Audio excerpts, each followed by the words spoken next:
Friends, welcome back to my channel. ఈరోజు మీకు ఈ సీరియల్లో ఏం జరిగిందో తెలుసుకోవాలి అనుకుంటున్నారా? అయితే వెంటనే మనం సీరియల్లోకి వెళ్ళిపోదాం. ఇక పార్వతి అయితే మెట్ల మీద నుంచి కిందకి దిగుతూ ఉండగా సారీ అత్తయ్య అని చెప్పి అవని వాయిస్తో పల్లవి అయితే వెనక నుంచి అంటుంది. ఒక్కసారిగా పార్వతి వెనక్కి తిరిగి చూసేలోపే ఇంకా పల్లవి అయితే పార్వతిని మెట్ల మీద నుంచి తోసేస్తుంది. ఇక పార్వతి ముందుకు ఉన్న ఒక టేబుల్కి తల గట్టిగా గుద్దుకొని ఇంకా చిన్నగా వెనక్కి తిరిగి చూసేలోపే పల్లవి వెనక్కి తిరిగి నుంచుంటుంది. అవని కట్టుకున్న చీరలా ఉండడం వల్ల ఇక పార్వతి అయితే పల్లవిని అవని అనుకుంటుంది. అవని అని చెప్పి ఇక అక్కడికక్కడే స్పృహ కోల్పోయి కింద పడిపోతుంది. ఇంకా వెంటనే పల్లవి అయితే ఫాస్ట్గా పైకి వెళ్ళి అవని ఉన్న గదికి లాక్ని ఓపెన్ చేస్తుంది. ఇక ఇంతలో ఆఫీస్ నుంచి ఇంటికి వస్తున్న కమల్, రాజేంద్ర ఇంకా అక్షయ్ ముగ్గురు కూడా పార్వతిని చూసి పరుగులు తీస్తూ అమ్మా అమ్మా అంటూ ఇక పార్వతిని లేపడానికి ప్రయత్నిస్తారు. ఇంతలో అక్కడ ఉన్న రాజేంద్ర, అక్షయ్ త్వరగా డాక్టర్కి కాల్ చేయి అని చెప్పడంతో ఇక అక్షయ్ అయితే డాక్టర్కి కాల్ చేస్తాడు. ఇంట్లో అందరూ కూడా ఇంకా పార్వతి చుట్టుముడతారు. ఇంతలో అవని అయితే పార్వతిని చూసి అత్తయ్య అత్తయ్య మీకేమైంది, ఏంటిలా పడిపోయారు, అయ్యో అని చెప్పి ఇక అవని బోరున ఏడుస్తూ పార్వతి దగ్గరికి వస్తుంది. కానీ పల్లవి మాత్రం చాలా క్యాజువల్గా నడుచుకుంటూ ఇంకా పార్వతి దగ్గరికి చేరుకుంటుంది. అయ్యో అత్తయ్య ఏంటి ఇలా పడిపోయారు, అత్తయ్యకి తలకి చాలా బలంగా గాయం తగిలినట్టుంది, హాస్పిటల్కి తీసుకెళ్దామా అని అంటుంటే ఇంకా కమల్ అయితే ఏం కాదులే, చిన్న దెబ్బే, అదిగో డాక్టర్ గారు వచ్చేసారు అని చెప్పి ఇక డాక్టర్కి చూపించడంతో డాక్టర్ ఆ దెబ్బకి కట్టు వేసి ఇంకా ఒక ఇంజెక్షన్ అయితే చేస్తారు. ఇంకాసేపట్లో స్పృహలోకి వస్తారు. తలకి గాయం తగిలింది కదా, అందుకే స్పృహ కోల్పోయారు, భయపడాల్సిన అవసరం ఏమీ లేదు, చిన్న దెబ్బే అని చెప్పి డాక్టర్ అయితే కొన్ని మెడిసిన్స్ ఇచ్చి అక్కడి నుంచి వెళ్ళిపోతారు. ఇక కమల్ ఒడిలో పడుకున్న పార్వతికి కొంతసేపటికి మెలకువైతే వస్తుంది. మెలకు వచ్చిన పార్వతి వెంటనే చాలా ఆవేశంగా లెగుస్తుంది. ఇక అక్షయ్ అయితే పార్వతి దగ్గరకు వచ్చి అమ్మా అలా ఎలా పడిపోయావమ్మా, చూడు ఎంత పెద్ద దెబ్బ తగిలిందో అని చెప్పి అక్షయ్ పార్వతిని అంటూ ఉంటే ఇది నేను పడిపోతే తగిలింది కాదురా, నీ పెళ్ళం తోసేస్తే తగిలింది అని అంటుంటే ఒక్కసారిగా ఇంట్లో అందరూ కూడా ఆశ్చర్యపోతారు. ఇక పార్వతి అయితే గట్టిగా అవని అని అరవడంతో అవని తన ముందుకి వస్తుంది. అవనిని చంప పగల కొడుతుంది.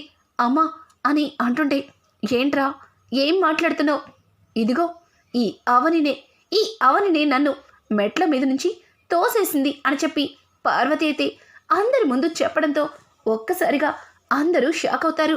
ఇక అవని అయితే ఏం మాట్లాడుతున్నారు అత్తయ్య, నేను మిమ్మల్ని తోసేయడం ఏంటి అని అంటుంటే ఏంటి నువ్వు నన్ను తొయ్యకపోతే మెట్ల మీద నుంచి నేనెలా పడిపోతాననుకుంటున్నావు, అత్తయ్య అత్తయ్య అని గట్టిగా గొంతు చించుకొని పిలిచావు, నీకోసం కిందకి వచ్చేసరికి సారీ అత్తయ్య అని చెప్పి మరి మెట్ల మీద నుంచి తోసేసావు, నేను చూడలేదనుకుంటున్నావా అని అంటుంటే అయ్యో అయ్యో అత్తయ్య పొరపాటు పడుతున్నారు, మీకోసం నేను పైకి వచ్చాను, కానీ పైన గదిలోనే ఉండిపోయాను, గదికి లాక్ పడింది, డోర్ ఇరుక్కొని చాలాసేపు ఓపెన్ కాలేదు అని అంటుంటే ఛీ నోర్మొయ్, మళ్ళీ కొత్త నాటకాన్ని మొదలు పెట్టావా, ఆస్తిని నీకు నీ భర్తకి దక్కనివ్వలేదని నన్ను చంపడానికి ప్లాన్ చేశావా, ఎలాగో నేను నీ భర్తకి కన్న తల్లిని కాదు కాబట్టి నన్ను అడ్డు తొలగించుకొని ఈ ఆస్తిని నీ సొంతం చేసుకోవాలని చూసావు అంతే కదా అని అంటూ ఉంటే ఒక్కసారిగా పక్కన ఉన్న భానుమతి ఛీ ఇంత పాపానికి వడిగడతావే, నిన్ను అనాథవని ఆలోచించకుండా నా మనవడు ఇష్టపడ్డాడని అందరం కూడా నిన్ను ఇంటికి కోడలిగా అంగీకరించాం, కానీ నువ్వు ఆస్తి కోసం ఇంట్లో అడుగు పెట్టావని ఈరోజే అర్థమవుతుంది అని అంటూ ఉంటే ఇక అక్షయ్ అయితే అమ్మా ఏం మాట్లాడుతున్నావమ్మా, అవని ప్రాణాలు తీసే అంత దూరం అని అంటుంటే అక్షయ్ ఈ తల్లి మాటే నమ్మవా, నీ భార్య తప్పు చేయలేదంటావా, మరి నీ భార్య నిన్న ఆస్తి మొత్తాన్ని నీ పేరుకి మార్చమని వీల్నామాని రెడీ చేసింది, వాటికి నేను ఒప్పుకోలేదని పైగా అందరి ముందు తనని అవమానించానని ఇంత పాపానికి ఒడిగడుతుందా అని అంటుంటే ఇక అక్షయ్ అయితే అవని ఏంటిదంతా, అసలు అసలు నువ్వు అమ్మని చంపడమేంటి, అసలు ఏం చేయాలనుకుంటున్నావు నా కుటుంబాన్ని అని చెప్పి అక్షయ్ అయితే అవనిని నిలదీస్తుంటాడు. అవని ఏవండి, లేదండి అత్తయ్య గారిని నేను తొయ్యలేదండి, అత్తయ్య గారు ఎలా పడిపోయారో కూడా నాకు తెలీదండి, మీరు అత్తయ్య దగ్గర ఉన్నప్పుడే నేను కూడా కిందకొచ్చాను, నాకు నాకు నిజంగా ఏ పాపం తెలీదండి అని చెప్పి ఇక అవని మాట్లాడుతూ ఉంటే ఇంతలో పల్లవి, ఛీ ఏంటక్క నువ్వు మరి ఇంత చీప్గా ఆలోచిస్తున్నావా, ఆస్తి కోసం మనిషి ప్రాణాలు తీయటానికి కూడా ఆలోచించలేదా, నిన్ను ఈ ఇంటి పెద్ద కోడలిగా ఇంట్లో ఎవ్వరు కూడా ఏ రోజు అనుకోలేదు, నిన్ను అత్తయ్య తన కన్న కూతురులాగే చూసుకుంది, కానీ నువ్వు ఈరోజు అత్తయ్య ప్రాణాలు తీయాలనుకుంటున్నావు, చిచ్చి నాకు నాకు నీతో మాట్లాడాలని కూడా అనిపించట్లేదు అని చెప్పి ఇక పల్లవి అయితే అందరి ముందు తెగ నటించేస్తూ ఉంటుంది.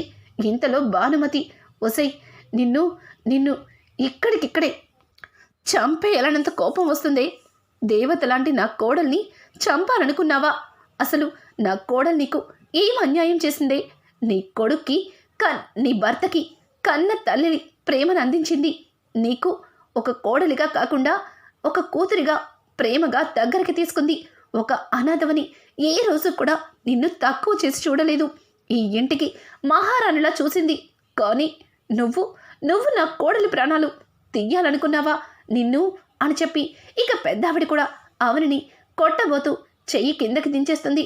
ఇంకా పార్వతి అయితే రాజేంద్ర దగ్గరకు వచ్చి, ఏవండి ఏంటండి ఇంట్లో ఇంత జరుగుతున్నా మీరేం మాట్లాడట్లేదు, మీరు మీరు ఇంకా మౌనంగానే ఉంటున్నారా, అంటే మీ కోడలు ఏ తప్పు చేయలేదనుకుంటున్నారా అని అంటూ ఉంటే ఇక రాజేంద్ర అయితే, అమ్మా అవని ఏంటమ్మా ఇదంతా, నువ్వేంటి పార్వతిని మెట్ల మీద నుంచి తోసేయడమేంటి, నాకు ఇదంతా ఏదోలా అనిపిస్తుంది, నిజంగా నిజంగా నువ్వు అలా చేసావా అని అంటుంటే, అయ్యో రామ ఏంటండి మీరు అలా మాట్లాడుతున్నారు, నా కళ్ళారా నన్ను తోసిన అవనిని నా కళ్ళతో నేను చూశాను, లేకపోతే తన మీద ఊరికి నేను నిందలు వేస్తున్నానా, అంటే మీరు నన్ను నమ్మట్లేదా అని చెప్పి పార్వతి అంటూ ఉంటే, అయ్యో పార్వతి నేను నిన్ను నమ్మకపోవడం కాదు, నిజంగానే అవని ఇంత పని చేసిందంటే నాకు నమ్మకం కలగట్లేదు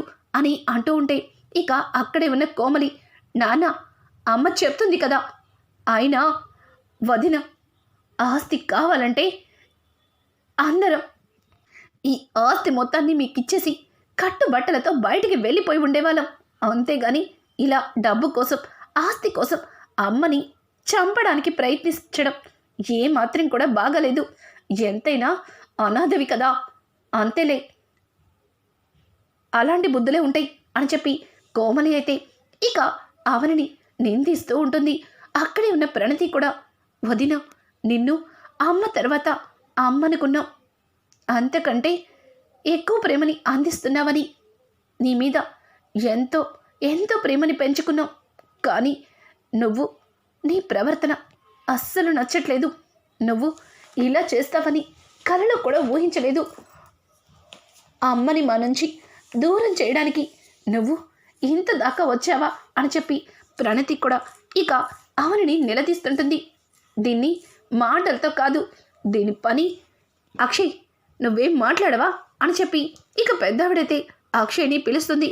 అక్షయ్ నేనేం మాట్లాడలేను, ఇంత పని చేసింది కాబట్టి ఈ అవని విషయంలో అమ్మే ఏదో ఒక నిర్ణయం తీసుకోవాలి అని అంటుంటే ఇక పార్వతి, చూడండి ఆస్తి కోసం డబ్బు కోసం చివరికి నా ప్రాణాలు తీయడానికి కూడా వెనకడని ఇట్లాంటిది ఈ ఇంట్లో ఉండడానికి వీల్లేదు, నా కళ్ళ ముందు తిరగడానికి వీల్లేదు, ఇట్లాంటిది ఇంటి నుంచి వెళ్ళిపోవాలి అని చెప్పి ఇక పార్వతి అయితే అవని చెయ్యి పట్టుకొని బరబరా ఈడ్చుకుంటూ ఇక బయటికి తీసుకెళ్ళి ఇంటి నుంచి బయటికి తోసేస్తుంది. అదే టైంలో స్కూల్ నుంచి వచ్చిన ఆరాధ్య, నానమ్మ ఏమైంది, అమ్మనెందుకు అట్లా చేస్తున్నావు, ఆగు నానమ్మ అని చెప్పి ఆరాధ్య అయితే ఇక పార్వతిని ఆపడానికి ప్రయత్నిస్తుంది. అలాగే అవని దగ్గరికి వెళ్ళబోతుంటే అవనిని పట్టుకుని వెనక్కి లాగుతుంది. ఇంకా ఇదంతా ఇలా ఉండగా కమల్ అయితే పార్వతిని ఆపడానికి ఎంతగానో ప్రయత్నిస్తాడు. కానీ పార్వతి మాత్రం అవనిని మెడ పట్టుకుని బయటికి తోసేస్తుంది. ఇంకా కమల్ అయితే అమ్మా అమ్మా ఏం చేస్తున్నావమ్మా? వదిన అట్లాంటి తప్పు ఎన్నటికీ చెయ్యదమ్మా. వదిన అబద్ధం చెప్పదమ్మా. నిజంగానే వదిన అలా చేసుండదమ్మా. నువ్వు పొరపాటు పడుతున్నావు అని అంటుంటే, రే కమల్, నీకు బుద్ధి లేదా? ఇంత జరుగుతున్నా ఇంకా నువ్వు దాన్నే వెనకేసుకొస్తున్నావా? అసలు నీకది ఏం మందు పెట్టిందిరా? ఈ తల్లి కంటే దాని మీదే అంత ప్రేమ పెంచుకున్నావు. చూడు, అది ఈ ఇంటికి కోడలు కాదురా, ఈ ఇంటికి పట్టిన దరిద్రం. ఈ దరిద్రాన్ని ఈ రోజుతోనే వదిలించుకోవాలి అని చెప్పి పార్వతి అయితే ఇక అవనిని బయటికి తోసేస్తుంది. ఒక్కసారిగా అవని ఇక అదంతా చూసి అక్కడికక్కడే కుప్ప కూలిపోతుంది. గుమ్మం బయట ఉన్న అవని బోరున ఏడుస్తుంటే ఇక పల్లవి అయితే తను అనుకున్నట్టుగా అవనిని బయటికి గెంటేశానని తెగ సంబరపడిపోతుంది. ఇంకా ఇదంతా ఇలా ఉండగా లోపల నుంచి రాజేంద్ర అయితే చాలా ఫాస్ట్గా బయటకు వస్తాడు. పార్వతి, ఏంటిది? ఏం చేస్తున్నావు? నీకు బుద్ధుందా అని అంటుంటే, ఏవండి, నేను చేసింది నూటికి ముమ్మాట్లు కరెక్ట్. ఇట్లాంటి ఆడది ఈ ఇంట్లో ఉండడానికి వీల్లేదు. ఈరోజు వీళ్ళ భర్తకి తల్లిని కాదని, అలాగే ఈ ఆస్తిని నా పిల్లలకి పంచమన్నానని నన్ను చంపడానికి ప్రయత్నించింది. అలాగే రేపటి రోజున ఆస్తిలో భాగం అడిగిన కమల్ని, శ్రీకర్ని, అలాగే కోమలిని, ప్రణతిని కూడా చంపడానికి ఏమాత్రం కూడా వెనకాడదు. చూడండి, నా కంఠంలో ప్రాణం ఉండగా నా పిల్లలకి ఏ హాని కలగనివ్వను. అలాగే ఆస్తి కోసం ఇది అక్షయ్ని కూడా పొట్టని పెట్టుకోవచ్చు. అందుకే ఇట్లాంటి ఆడది ఈ ఇంట్లో ఉండడానికి వీల్లేదు. అందుకే దాన్ని బయటకి తోసేశాను అని అంటుంటే ఇక రాజేంద్ర అయితే, పార్వతి, ఎందుకు ఆవేశపడుతున్నావు? తను నిజంగానే నిన్ను మెట్ల మీద నుంచి తోసేసింది అనడానికి ఏంటి సాక్ష్యం? అంత బలంగా ఎందుకు చెప్తున్నావు అని అంటుండే, ఏంటండి అంటే ఈ అవనిని బయటికి పంపించడానికి నేనేమన్నా అబద్ధం చెప్తున్నా అనుకుంటున్నారా? నా కళ్ళతో నేను చూశాను. ఇది నన్ను మెట్ల మీద నుంచి తోసేసింది, నా ప్రాణాలు తీయడానికి చూసింది అని అంటుంటే, ఆపండి ఆపండి, అనవసరంగా వదిన మీద నానా పోని నిందలు వేస్తున్నారు. వదిన ఎన్నటికీ ఇట్లాంటి తప్పు చెయ్యదు. వదిన ఎట్లాంటిదో నాకు బాగా తెలుసు. అనవసరంగా వదిన మీద నిందలు వేసి నన్ను ఇంటి నుంచి బయటికి పంపించినట్టే ఈరోజు వదిన్ని కూడా ఇంటి నుంచి బయటికి పంపించడానికి ఇదిగో ఈ పల్లవినే ప్లాన్ చేసింది అని చెప్పడంతో ఒక్కసారిగా ఇంటికి వచ్చిన శ్రీకర్ చెప్పిన మాటలు విని అందరూ షాక్ అయిపోతారు. ఇక శ్రీకర్ అయితే, లేవండి వదిన, లేవండి అని చెప్పి ఇక అవనిని పైకి లేపి పార్వతి దగ్గరికి తీసుకెళ్తారు. అమ్మా, వదిన నిన్ను చంపడానికి ప్రయత్నించింది అంటున్నావు, పైగా వదిన్ని నేను చూశాను అంటున్నావు. వదిన మోహన్ చూసావా నువ్వు అని అడగడంతో, లేదు, ఈ అవని నన్ను తోసేసి ఏమీ ఎరగనట్టు మళ్ళీ పైకి వెళ్ళడం నా కళ్ళతో నేను చూశాను. ఇదిగో ఇదే చీర, ఇదే బ్లౌజ్, ఇదే అని చెప్పి ఇక పార్వతి అయితే శ్రీకర్తో చెప్తుంటే, అమ్మా, ఇదే చీర, ఇదే బ్లౌజ్ వేసుకున్నంత మాత్రాన నిన్ను తోసింది వదిన అవ్వదు కదా, వదిన స్థానంలో మరెవరన్నా అవ్వచ్చు కదా అని అంటుంటే ఇక అక్కడే ఉన్న కమల్, శ్రీకర్, ఏం మాట్లాడుతున్నావు? అమ్మని తోసేసింది ఈ అవని వల్లే అమ్మ తలకి ఎంత బలమైన గాయం తగిలిందో చూసావు కదా. అమ్మ తీసుకున్న నిర్ణయాన్ని నేనెప్పుడు కాదన్ను. ఇట్లాంటి ఆడది ఈ ఇంట్లో ఉండడానికి వీల్లేదు అని అంటుండే, అన్నయ్య, నువ్వు కూడా అమ్మలాగే మాట్లాడుతున్నావు. నువ్వు చదువుకున్నావు కదా, ఒక్కసారి ఆలోచించు, ఒక్కసారి ఇది చూడండి అని చెప్పి తన మొబైల్లో ఉన్న ఒక వీడియోనైతే అక్కడ ఉన్న వాళ్ళందరికీ చూపిస్తాడు. ఆ వీడియోలో లాయర్తో పల్లవి అలాగే పల్లవితో పాటు ఇంకా చక్రధర్ కలిసి లాయర్ని డబ్బుతో కొనేసి తను వీళ్ళమని రాయించిందంతా ఇక వాళ్ళందరికీ చూపిస్తాడు. దీనికోసం వదిన మీకు చెప్పడానికి చాలా చాలా అంటే చాలా ఆశగా ఇంటికి వచ్చింది. కానీ వదిన ఇదంతా మీతో చెప్పి ఎక్కడ తన గుట్టు రట్టు చేస్తుందేమోనన్న భయంతో ముందుగానే ఇదిగో ఈ పల్లవి ప్లాన్ చేసి మరి వదిన లాంటి చీరని తెప్పించుకొని డ్రెస్ చేంజ్ చేసుకొని హడావుడిగా బయలుదేరి ఇంటికి వచ్చింది. అలా డ్రెస్ చేంజ్ చేసుకుంటూ ఆవేశంలో ఇదిగో తన హ్యాండ్ బ్యాగ్ మర్చిపోయింది. పల్లవి ఈ హ్యాండ్ బ్యాగ్ నీదే కదా అని అడగడంతో ఇక అక్కడే ఉన్న కమల్ అవును ఇది పల్లవిదే, ఈ హ్యాండ్ బ్యాగ్ పల్లవికి చాలా ఇష్టం, ఇది కనిపించలేదని ఒకరోజు గదిలో నానా గొడవ చేసింది అని ఇక కమల్ చెప్పడంతో ఇదిగో ఈ హ్యాండ్ బ్యాగ్ని తను వదిన లాంటి డ్రెస్ కొనుక్కున్న షాప్లో వదిలేసింది. అదే టైంలో నేను అక్కడ ఉన్నాను కాబట్టి నాకు తెలిసింది. పల్లవి ఇదంతా ఎందుకు చేశావు అని అడగడంతో ఏం మాట్లాడుతున్నావు శ్రీకర్ బావా, నేనెందుకు అలా చేస్తాను, నువ్వేదో పొరపాటు పడుతున్నావు, అది నా హ్యాండ్ బ్యాగ్ కాదు, నా హ్యాండ్ బ్యాగ్ నా దగ్గరే ఉంది, అది ఎవరిదో, నువ్వు పొరపాటు పడుతున్నావు, నేను ఇంట్లో నుంచి ఎక్కడికి వెళ్ళలేదు అని అంటుంటే ఏంటి నువ్వు ఇంటి నుంచి ఎక్కడికి వెళ్ళలేదా, వదిన వెనకమాలే నువ్వు కూడా లాయర్ ఇంటికి వెళ్ళలేదు అని అడగడంతో నేనెందుకు లాయర్ ఇంటికి వెళ్తాను, నువ్వు ఏదో పొరపాటు పడుతున్నావు శ్రీకర్ బావా, నేను ఎక్కడికి వెళ్ళలేదు, నాకేం పని అవని అక్క వెనుక లాయర్ ఇంటికి వెళ్ళడానికి అని అంటుంటే షటప్ అవని పల్లవి, ఇంకా నీ మాటలతో మభ్య పెట్టాలని చూడకు, ఇంకా మమ్మల్ని మోసం చేయాలని చూడకు, నాకంతా తెలుసు, మర్యాదగా నిజం చెప్తావా లేకపోతే చెప్పించమంటావా అని చెప్పి శ్రీకర్ ముందుకు వెళ్తుంటే ఇక అవని అయితే శ్రీకర్ ఆగు శ్రీకర్ ఆవేశపడకు, అత్తయ్య నిజంగా నేను మిమ్మల్ని మెట్ల మీద నుంచి తొయ్యలేదు అత్తయ్య, నాకు ఏ పాపం తెలీదు, నేను మీ అందరికీ నిజం చెప్పడానికి వచ్చాను, ఈ పల్లవి వల్ల ఇంట్లో జరుగుతున్న గొడవలన్నీ మీకు తెలియాలని వచ్చాను, ఎన్ని రోజులు కమల్ భార్యగా ఈ ఇంటి కోడలిగా అన్నీ తెలుసుకుంటుంది, అర్థం చేసుకుంటుంది, తన కాపురాన్ని సరిదిద్దుకుంటుంది అనుకున్నాను, కానీ తను ప్రతి విషయంలోనూ ఏదో ఒక పొరపాటు చేస్తూనే వచ్చింది, పోనీలే తెలుసుకుంటుందని చూసి చూడనట్టుగా వదిలేశాను, కానీ ఈరోజు ఇంటిని ముక్కలు చేసేదాకా తీసుకొచ్చింది, కాదు ఒక విధంగా చెప్పాలంటే నా స్థానంలో తనున్నట్టు మిమ్మల్ని నమ్మించి మీ ప్రాణాలు తీయడానికి కూడా వెనకాడలేదు, నేను ఏ తప్పు చెయ్యలేదత్తయ్య అని చెప్పి ఇక అవని అయితే పార్వతిని పట్టుకుని ప్రాధేయపడుతూ ఉంటుంది.